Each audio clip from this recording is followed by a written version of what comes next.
I got my package with what I hope is the Delicatessen, is the variety of Munson grape. I've never bought from these folks on MadCat Farm, cat, C-A-T.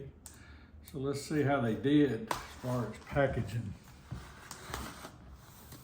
Get nervous anytime you're shipping stuff. I do when I'm buying stuff that coming from around the world. This one looks like it came from Kansas, so it's had a pretty good journey. Took 7 days for the post office to get this box to Broomtown from Kansas. I know ahead of time what I ordered was just sticks, so I'll have to roof these, but let's see what they look like. You know, they look great. We won't do that. Yeah, they do look really nice. Looks like they were cut fresh. I'll make another cut on those when I get ready. But all in all, I like these. We're gonna put them to sleep. You've seen me package up grape cuttings before to put in the refrigerator and wait till, you know, warmer weather, spring, to start rooting. But these look really nice. This is exactly what I'd hoped they were. Just nice looking cuttings. Now if we can get them all to root, that'll be the subject of another video. So stay tuned. Delicatessen. I got my Delicatessen cuttings, and I know that this is probably overkill, but you've seen me do this before. I like to wrap the ends since they're gonna be in the refrigerator for a little while till spring. So this just keeps everybody from drying out. And you know, if I were cutting my own, I'd still probably do it. But you know, theoretically, if it was something like my champignons, where there's, you know, 500 possibilities of cuttings, I probably wouldn't take the time or the effort to do this. I'd just root up, you know, 3 times as many as I wanted to plant. And, you know, if somebody dried out, who cares? But I paid for these and they looked wonderful, but I still paid for them, and I want to protect them as much as I can. So I'm wrapping them, and you've watched me do that a bunch of times, but it's okay to watch again. I learned on Norton's eluded me for a lot of years as far as being able to root. And I know some are harder than others, and I get that, but I just couldn't get my Nortons to root. I don't have a mist box and all those things. You know, I did them like I've always done, and I wasn't getting any luck. So I switched it up last year and wrapped them so they didn't dry when I harvested them, and then used a liquid hormone instead of a powder so I could play with the strength a little bit, maybe make it just a little hotter, and I had fantastic results. So now I'm superstitious, and I don't want to not do it. I know what worked on the hardest ones that I've had. The lutees and the champignons, if you put that liquid rooting hormone on them,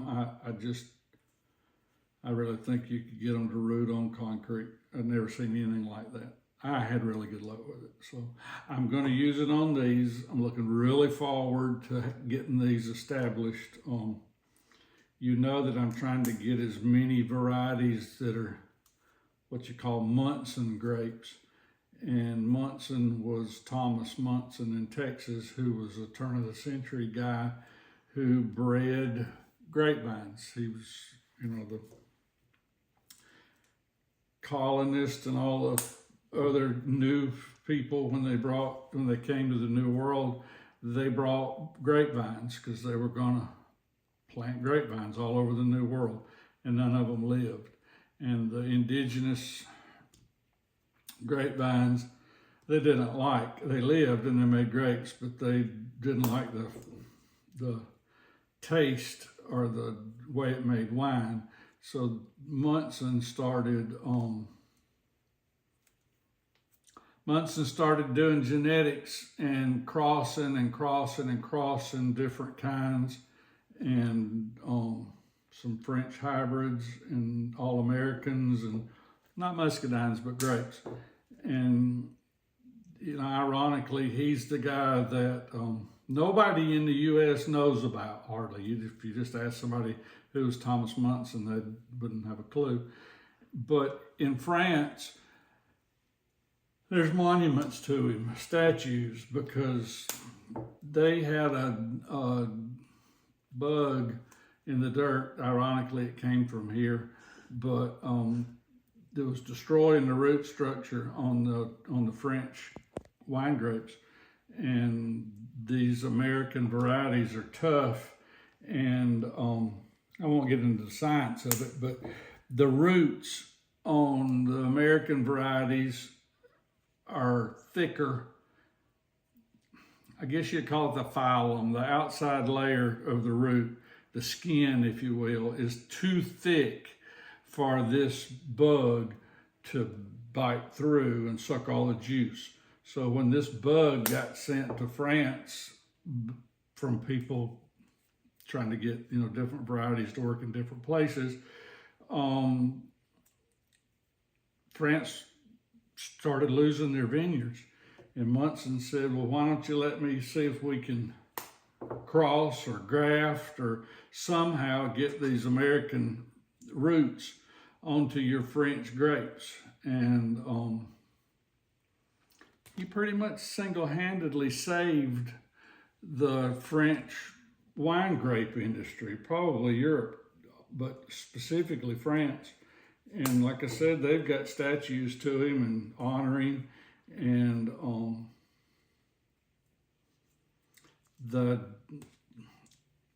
part that interests me is through all of his crossing and all of his genetics, he came up with a lot of varieties that grow really well in a challenging environment like Alabama. The humidity and the funguses. And Munson variety grapes were made for that. So I have fought the battle, and I've tried every kind of classical grape, and what I have found is that these Munson grapes work here. And after 7 or 8 years of beating your head against a wall, you start kind of thinking, there's got to be a better way. And with all the new science and all the new techniques, the guy in 1900 figured out a lot of this. And that's what delicatessens are. That's a variety of the Munsons. I'm going to wrap these, and I guess you can tag along while I get these and put them in this bag. So I'll be back in a minute. I'm back. And if you've watched any of my stuff, you know what's next. I've got some damp paper towels, and I have wrung them out, squeezed all the water out of them, whatever good words you like to use. And because you don't want to get them so wet that these little guys mold. You don't want mold. So they're damp. They're just damp enough to keep everybody moist and not let them get dry, but it's not so damp that they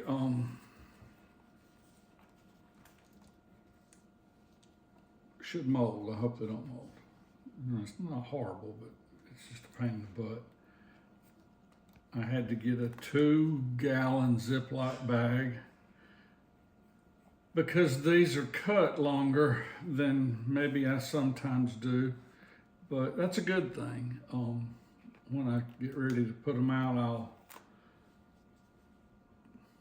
have more to put in the ground. I need one more dry paper towel. Be right back. One more rubber band. We'll go monochromatic with the color. They're all yellow. Could have used the orange,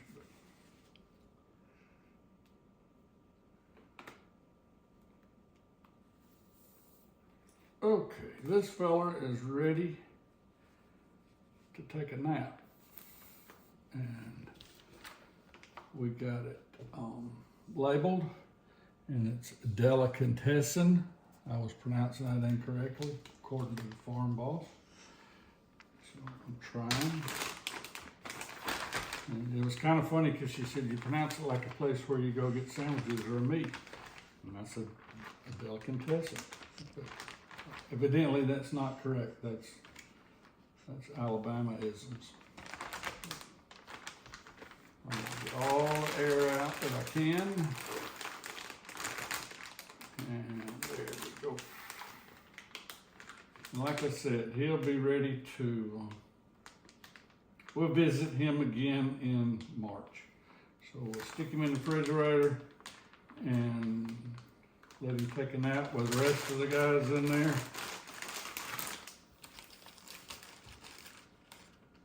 And I gotta say, I bought a lot of stuff, and these MadCat folks, they boxed it up really, really well. They're fresh. They look like they cut them the day I ordered them, so that's wonderful. You know, a lot of times you don't know how long your stuff has been laying around, and these had not. These, I'm almost positive that the young lady cut them the day that she sent them to me, which is outstanding. I'll buy from them again. So we'll visit with Delicatessen when we get them all out in March. Thanks. See you later. Hey, thanks for watching. And if you would, take a second to hit the subscribe button for us. It helps us a lot. I appreciate it.